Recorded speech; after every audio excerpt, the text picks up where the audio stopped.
অনেক ভালো ব্র্যান্ডের শ্যাম্পু ব্যবহার করার পরেও হেয়ার ভালোভাবে ক্লিন হচ্ছে না। শ্যাম্পু করার পর চুলে বিল্ডআপের সমস্যা দেখা দিচ্ছে, হেয়ার ফল হচ্ছে। এই সমস্যা দেখে তুমি খুব দুশ্চিন্তায় পড়ে গেছো। কি করবে কিছু বুঝতে পারছো না। কোনো চিন্তা নেই, কারণ আজকে আমি তোমাদের সাথে এই সব ধরনের সমস্যা দূর করার কিছু টেকনিক বলে দিব। আমার বলা টিপস গুলো যদি তোমরা ফলো করতে পারো, তাহলে হেয়ারে বিল্ডআপের প্রবলেম, ইচিনেসের প্রবলেম, হেয়ার ফলের প্রবলেম অনেকাংশই কম হয়ে যাবে। আসসালামু আলাইকুম, high deer, welcome back to my channel. আমি তাবাসুম। আজকে আমি তোমাদের এমন কিছু টিপস শেয়ার করব, যে সব ছোট ছোট টিপস তোমরা ফলো করে তোমাদের হেয়ারকে অনেক ভালোভাবে ক্লিন করতে পারবে।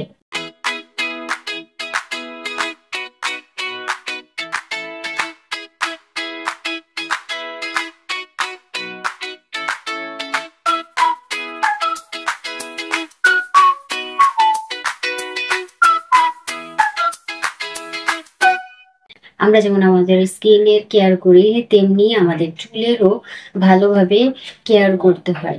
আমরা চুলের যত্ন নেওয়ার জন্য অনেক কিছু করি, অনেক ভালো ভালো ব্র্যান্ডের শ্যাম্পু ব্যবহার করি।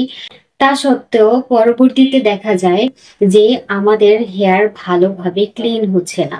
আর শ্যাম্পু করার পরে হেয়ারে বিল্ডআপের মতো প্রবলেম দেখা দিচ্ছে, ইচিনেসের প্রবলেম দেখা দিচ্ছে, ড্যান্ড্রাফ দেখা দিচ্ছে, এমনকি পরবর্তীতে হেয়ার ফলের পরিমাণটাও বেড়ে যাচ্ছে। আর কিভাবে তোমরা এই প্রবলেম থেকে সমাধান পাবে, সেই বিষয়ে আজকে তোমাদেরকে বিস্তারিত জানাবো। আমি কিছু টিপস তোমাদের সাথে শেয়ার করছি, আশা করছি তোমরা এই টিপস ফলো করবে। আর ফলো করলে তোমরা অনেক ভালো রেজাল্ট পাবে। আমার টিপস গুলো জানার জন্য ভিডিওটি একদম শেষ পর্যন্ত দেখো।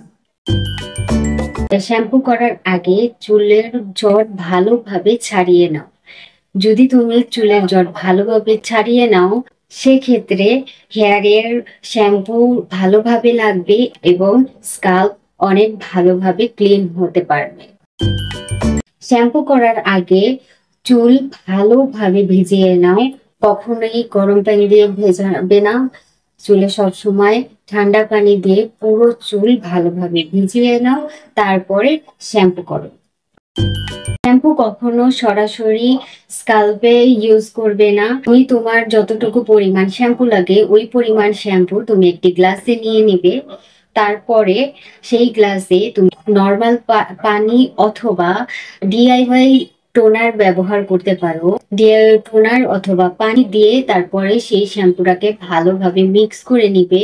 মিক্স করার পরে সেই পানিটা তুমি তোমার স্কাল্পে ব্যবহার করবে। শ্যাম্পু করার সময় হাতে আঙুল দিয়ে কমপক্ষে 2 থেকে 3 মিনিট হেয়ার মাসাজ করো। এক্ষেত্রে শ্যাম্পু প্রপারলি তোমার হেয়ারে স্কাল্পে যেতে পারবে এবং স্কাল্প মাসাজ হবে, যার সাথে সাথে তোমার স্কাল্পের ব্লাড সার্কুলেশন বাড়বে। এক্ষেত্রে তুমি হেয়ার ব্রাশও ব্যবহার করতে পারো। ডাবল ক্লিনজিং করো। অনেকেই আছে যে ডাবল ক্লিনজিং করে না। দেখো, ফেসে যেমন ডাবল ক্লিনজিং মাস্ট, তেমনি হেয়ারের ক্ষেত্রেও ডাবল ক্লিনজিং মাস্ট। হেয়ার ক্লিনের ক্ষেত্রে ডাবল ক্লিনজিং অনেক ইম্পর্টেন্ট।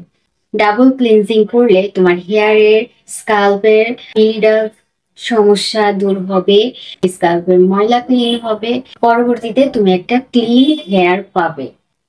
প্রথম ধোয়াতে চুলে থাকা ময়লা, তেল, ড্যান্ড্রাফ ক্লিন হবে এবং দ্বিতীয় ধোয়াতে তোমাদের স্কাল্প প্রপারলি ক্লিন হবে। তাই ডাবল ক্লিনিং এর প্রসেস ফলো করো। শ্যাম্পু করার পর কন্ডিশনার ব্যবহার করো। অনেকেই আছে যে শ্যাম্পু তো ঠিকঠাক মতো করে কিন্তু কন্ডিশনার ব্যবহার করে না।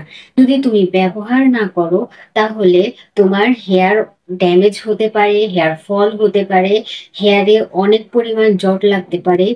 এমনকি শ্যাম্পু করার পর যে ন্যাচারাল অয়েল ক্লিন হয়ে যায়, সেই ঘাটতিও পূরণ হয় না।